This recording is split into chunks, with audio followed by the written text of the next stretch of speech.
ছেলেটির নাম পারভেজ। সামান্য একটি ঘটনাকে কেন্দ্র করে তার জীবনটি চলে যায়। ইতিমধ্যেই জানা যায় কেন তাকে দুনিয়া থেকে সরিয়ে দেওয়া হয়েছে। পারভেজ নামের এই ছেলেটি তার নিজ ক্যাম্পাসে শেষ বিদায় নিয়েছে। ক্যাম্পাসের সামনে পারভেজ তার দুই বন্ধুকে নিয়ে সিঙ্গারা খাচ্ছিল। সেখানে দুই নারী শিক্ষার্থীও দাঁড়িয়ে ছিলেন। তারা মনে করে ওরা তাদেরকে নিয়ে হাসাহাসি করছে, তাই তারা কাউকে খবর দেয় খুব সম্ভবত বয়ফ্রেন্ড হবে। ক্যাম্পাসের বাইরের তিনটা ছেলে এসে পারভেজদের কাছে হাসাহাসির কারণ জানতে চাইলে উভয় পক্ষের মধ্যে কথা কাটাকাটি হয়। বিশ্ববিদ্যালয়ের কর্মকর্তারা বিষয়টি মিটমাট করে দেন, কিন্তু ওই তিন যুবক আরো কয়েকজনকে নিয়ে এসে পারভেজ ক্যাম্পাস থেকে বের হতেই তাকে ছুরিয়াঘাত করে। একটা ছুরিয়াঘাত ঠিক হৃৎপিণ্ডের উপর পড়ে, 1 ইঞ্চির একটা ক্ষত হয়ে যায়। দুনিয়া ত্যাগ করেন পারভেজ। একেবারে তুচ্ছ একটা ঘটনাকে কেন্দ্র করে জীবন দিতে হয় পারভেজের। প্রাইম এশিয়া বিশ্ববিদ্যালয়ে পড়তো সে। পারভেজ যখন ইন্টারে পড়তো, ময়মনসিংহের টাউন হলের পাশে একটা মেসে থাকতো সে। রয়্যাল মিডিয়া কলেজের ছাত্র ছিল। কি হাসি খুশি নির্মল একটা ছেলে, সালাম দিয়েই যেন হেসে নুয়ে যেত। এই হাসি তার জন্য কাল হলো। পারভেজের এই বিদায়ের মাধ্যমে তাদের ক্ষমতা প্রদর্শন করেছে। এই জঘন্যতম ঘটনার দ্রুত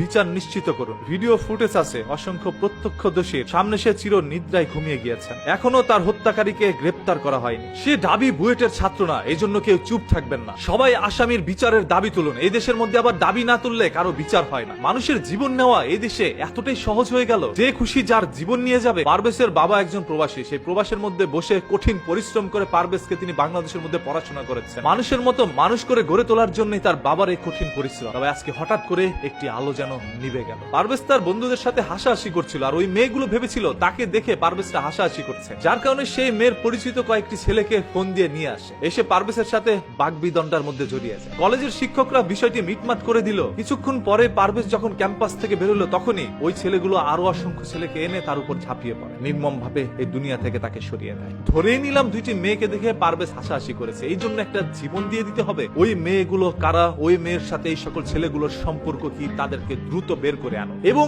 এই ঘটনাটিকে টেনে ধরে কিন্তু আবার রাজনীতির দিকে নেওয়া হচ্ছে, যেখানে উল্লেখ করা হয় বৈষম্য বিরোধী ছাত্র আন্দোলনের কিছু কর্মী এবং নেতা সহ এসে নাকি পারভেজের উপরে ঝাঁপিয়ে পড়েছিল। আর যেহেতু পারভেজ একজন ছাত্র দলের কর্মী, সেহেতু ছাত্র দল থেকে কিন্তু মিছিল বের হয়েছিল, যে মিছিলের মধ্যে দাবি একটাই, বৈষম্য বিরোধী ছাত্র আন্দোলনের সেই সকল নেতাকর্মীকে যথাসম্ভব দ্রুত গ্রেপ্তার করা হোক। ছোট্ট ঘটনাকে কেন্দ্র করে বিষয়টি রাজনীতির দিকে মন নিয়েছে। কোনটা সত্য মিথ্যা এখন পর্যন্ত পুলিশ তদন্ত করে বের করতে পারে, তবে তদন্তের কাজ চলছে। হয়তোবা খুব দ্রুতই আপনারা সত্যটা জানতে পারবেন। আমি আবারও বলছি, আপনাদের রাজনৈতিক চালে যেন দাবার গুটি হয়ে কারো জীবন না যায়। রাজনীতি করবেন আপনারা আপনাদের স্বার্থের জন্য, রাস্তার মধ্যে আন্দোলন করবেন। দেশের জন্য কয়জন মানুষ রাজনীতি করছে? যার যার ব্যক্তি স্বার্থের জন্যই মানুষ এখন রাজনীতির মধ্যে নাম লিখিয়েছে। আপনারা রাজনীতিকে আপনাদের ইনকাম সোর্স মনে করছেন। রাজনীতি কখনো ইনকাম সোর্স হইতে পারে না। রাজনীতি হচ্ছে জনগণের স্বার্থে কাজ করা। এখনকার অসংখ্য নেতাকর্মীরা রাজনীতি লিখতেই পারেন, অথচ রাজনীতির মধ্যে নাম লিখিয়েছে। এরা ইতিহাস সম্পর্কে ধারণা রাখে না। এরা রাজনীতি